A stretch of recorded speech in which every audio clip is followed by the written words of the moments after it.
Top of the morning, Dan and Amy. Former New York Times columnist Barry Weiss was on the odious Bill Maher's program over the weekend. Oh, yeah. And what you're about to hear from Miss Weiss was celebrated by audience. Well, yeah, by the audience. Also by conservatives like Clay Travis. Should it be? Here's Barry Weiss picking up on the piece that she wrote last week at her Substack that we referenced about how she's done with COVID. COVID is over for her. I'm done. With this question? No, I'm done with COVID. I'm done. It's like I went so hard on COVID. I remember. Sprayed the Pringles cans that I bought at the grocery store, stripped my clothes off because I thought COVID would be on my clothes. Like, I did it all. I watched Tiger King. I got to the end of Spotify. Like, we all did it, right? No, we didn't all do it. Well, here's the thing. A lot of us did do it. And then we were told, you get the vaccine. You get the vaccine and you get back to normal. And we haven't gotten back to normal. And it's ridiculous at this point. I know that so many of my liberal and progressive friends are with me on this, and they do not want to say it out loud because they are scared to be called anti-vax or to be called science denial or to be, smeared as a Trumper.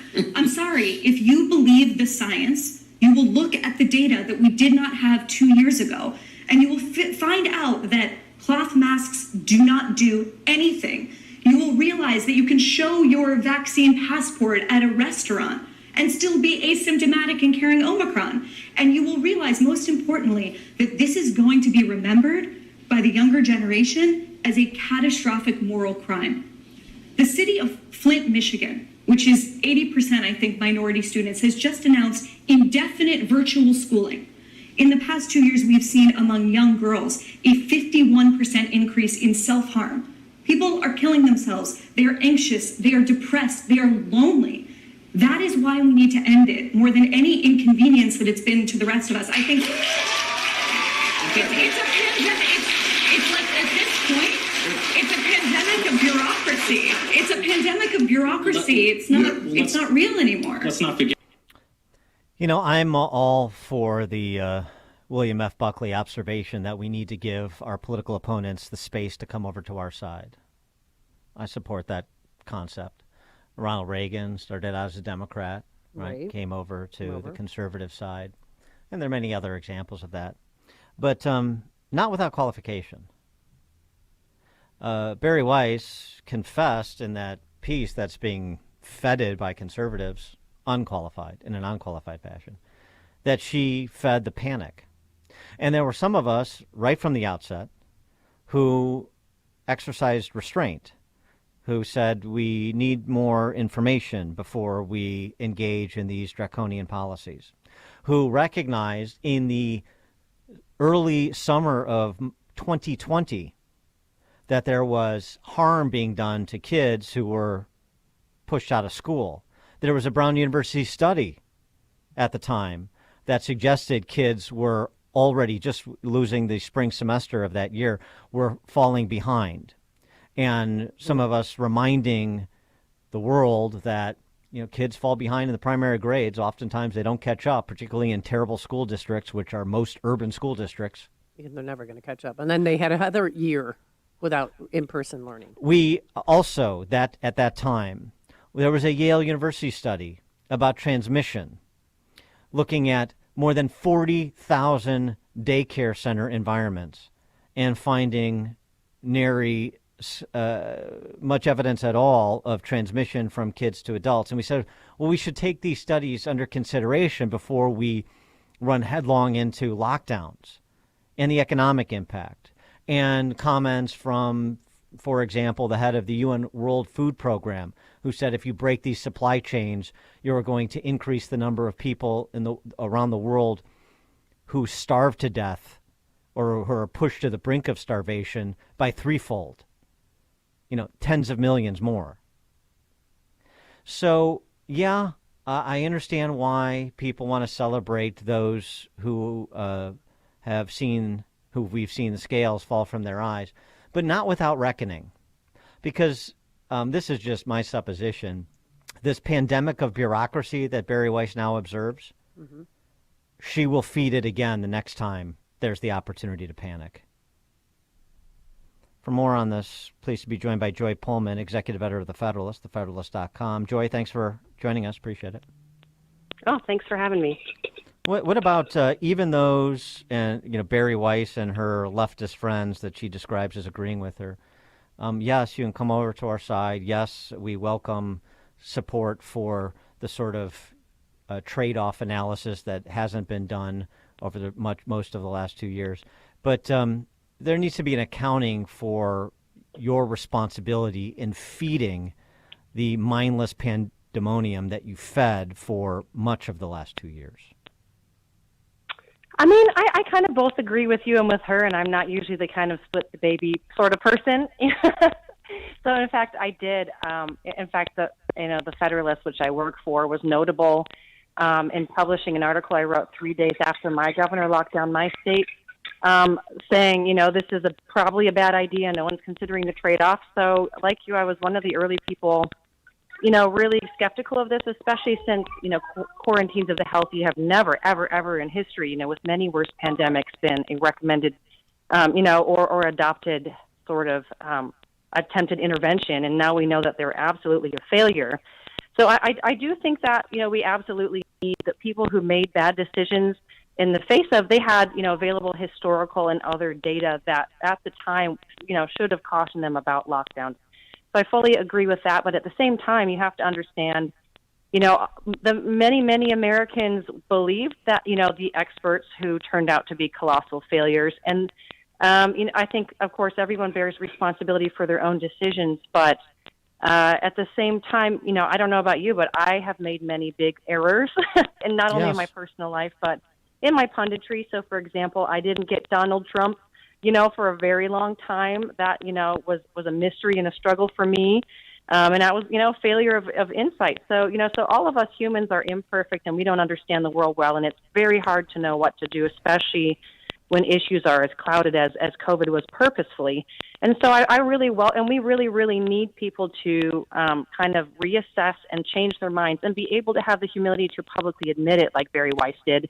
So, even though people should take into consideration her failure there, just like they should my misunderstanding of Trump and other things that pundits, get wrong. I also kind of welcome the ability to publicly say that I was very wrong and I hurt people because of it is completely missing from our society. And it's one of the reasons that we continue to have so many catastrophic social failures, because nobody will actually take responsibility for bad decisions that they have made, and nobody holds anyone accountable. And so her doing that is sadly rare and very much needed. So I'm really not going to be, criticizing her as harshly as I'm going to be criticizing people who continue to lie knowingly to Americans like Dr. Fauci and, frankly, the leaders of the Democratic Party right now, because they believe they benefit politically from lying to people. So, I appreciate her humility, and we need a lot more of that. And all Americans, regardless of what our political views are, need to be able to do that, or we really can't have a country anymore. Yeah, but there's no exit ramp. I mean, these Democratic governors and health department officials have dug their heels in so deep. I don't think that they know what metrics have to be in place or what has to happen in order to take an exit ramp. I mean, here in Illinois, we have been masked for the last 20 out of 24 months. We had a few months off, but we've been masked again since August 23rd. And you can't do anything and go anywhere without a mask and in certain outdoor settings. So I don't know how. Do you think what she said would convince any Democratic leaders maybe to change their mind or to think about their actions? I think it does because, right now Americans are so very, tribal affiliated. And I mean, this is true on the right as well as on the left. And the left is much more strongly, they feel like they can't break ranks and say the truth, because it's treated as a betrayal of their political tribe. And so that's an extremely dangerous dynamic. And so Barry Weiss doing that, giving permission to, people on the left to finally say the truth, is extremely important and needed for us to have any sort of healthy discourse. I mean, I agree with you. Like, I've been feeling abused by my fellow Americans as well. That feeling of being betrayed and of being abused because people won't let go of their fears is absolutely deep. But if I'm going to wait for, people to really take accountability and say that they're sorry, we're going to be waiting forever. No, yeah, Practically speaking, we've all got to change our minds, get in line with reality, and move on. Or unless there's an election. Yeah, I mean, so I agree. There have been times in my life that I've made mistakes, and I've almost always paid for them in spades. But here's the thing: it's not even that like I'm sorry or I made a mistake. That's all well and good, as you said. But does that change the trajectory that was present before COVID of our safetyist culture and what that implicates in terms of the ever expansion of government and in the ever interventionist nature of government in our daily lives? See, I'm not hearing Barry Weiss or others say this. Frankly, I'm not even hearing a lot of conservatives say this. Take the more global picture. We're going to come out of this, but we've set all sorts of precedents that have moved the flag for the safetyists, who are mainly Marxists. It's true. Down the path, and again, understanding so the real lesson here is to talk about how we're going to organize this free society against those safetyists that seek to subjugate others for whatever the predicate. I mean, I just kind of think that the difference we're kind of talking about here is the difference between accountability and revenge. I don't want revenge on my fellow Americans, but I do want accountability. So all those health boards, the governors, the state legislatures who mishandled their authority, who either refused to exercise it when they needed to or exercised it in abusing their people, they should frankly be tossed out of office. When things came down to the wire, when there was a crisis, they chose the coward's way out and they hurt people because of it. And so they have clearly shown that they're not fit to hold office, to be in positions of public trust. But that's the voters' hard, long job of providing that public accountability. And at the same time, people who don't have positions of authority, who are just your fellow citizens, I think you would take a different approach than to people who abuse their authority in positions of power. Yeah, I mean, I think that's a fair point, a good point. But I also think that, sometimes people need to be made an example of as a message to the others. And I don't mean that in an autocratic way like the left does, but I do mean that in a rhetorical way, in terms of a discourse. I mean, look at how the left uses shame. And again, I'm not saying adopt the tactics of the left, but I'm not saying don't adopt some of those that are rhetorical and civil in nature, but pointed nonetheless. And conservatives seem loath to do that. I totally agree with that. And it should be directed at public officials, people who should have known better, who did know better. And again, I mean, straight up, we know from the data, the left lied and children died. We have children who committed suicide because of lockdowns that never needed to happen. Right. And so that is an immoral abomination that our society, really, we do need to hold people accountable. But I would say, and so far part of the problem is that voters have failed to do that. So here in Indiana, our Republican governor, instituted lockdowns. He's on almost his 23rd, executive emergency, mandate, completely unchecked by our Republican state legislature. And voters re-voted most of those people in the 21 elections, right? So we have, we totally need to hold governors, state lawmakers, public health officials accountable. But before then, it's our job to basically tell ourselves to stand up and get out there and make that happen. Their failure is partly our failure to vote and move the right way, and to just say, well, my kid didn't die, so who cares? Right? That's kind of the attitude a lot of people still are giving. No, I'm glad you raised Holcomb too, because it is it transcends partisan affiliation. Absolutely. Joy Pullman, executive editor of the Federalist, thefederalist.com. Joy, thanks for joining us. Appreciate it. Thank you. Thank you. Enjoy your day. And she joined us on our turnkey.pro answer line. Connect with Dan and Amy using the AM 560 mobile app. Download it today at 560theanswer.com/mobile. I've been teaching my sweet 86-year-old grandma how to use her Alexa. The other day, I'm over hanging out and I see grandma about 4 inches from Alexa yelling, "Hey, Alexa, I'm making cookies. Tell me when it's 10 minutes. It's Ryan from United Faith Mortgage, and the reality is the mortgage world has changed from old school to new school as well. In the old days, you usually use somebody local, but today, you don't have to be local to be local. You don't have to set up an appointment to see me. You'll have my cell and you can text or call me anytime. The Stone Age paperwork of old is now.